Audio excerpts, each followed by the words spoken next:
এমন কিছু কিছু দিন হয় যেই দিনগুলোতে একদমই রান্নাবান্না করতে ইচ্ছে করে না। সেই দিনগুলোতে এইভাবে শর্টকাটে আমি রান্নাটা সেরে নিই। যে কোনো মাছ হোক, কাতলা বা রুই, প্রথমে ভালো মতো ভেজে নিয়ে একটা মশলা তৈরি করে নিই, যার মধ্যে কিছুটা সর্ষে, পোস্ত, কাজু, কিশমিশ, কাঁচা লঙ্কা আর নুন দিয়ে একটা সুন্দর থকথকে পেস্ট তৈরি করে। আমার আবার ওই যে কোনো জিনিসে আলু না দিলে চলবে না, একটা হলেও আলু দিতে হবে, ভীষণ আলু প্রেমী।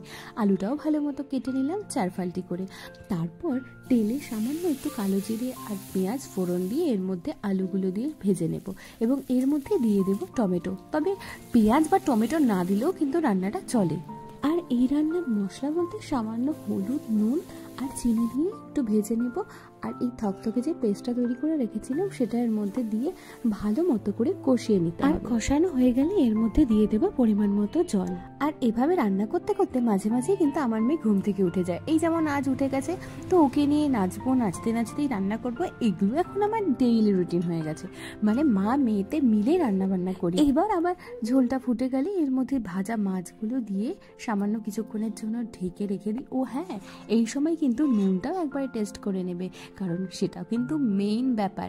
তারপর আমি কিছুক্ষণের জন্য ঢেকে রাখি। ব্যাস, আমাদের রান্না কিন্তু অলমোস্ট রেডি। গরম গরম ঢাকনা খুলে এর মধ্যে কয়েকটা চিড়ে রাখা কাঁচা লঙ্কা ছড়িয়ে নিমেষের মধ্যেই তৈরি হয়ে গেল টেস্টি টেস্টি মাছের ঝোল। কি ইজি না বলো?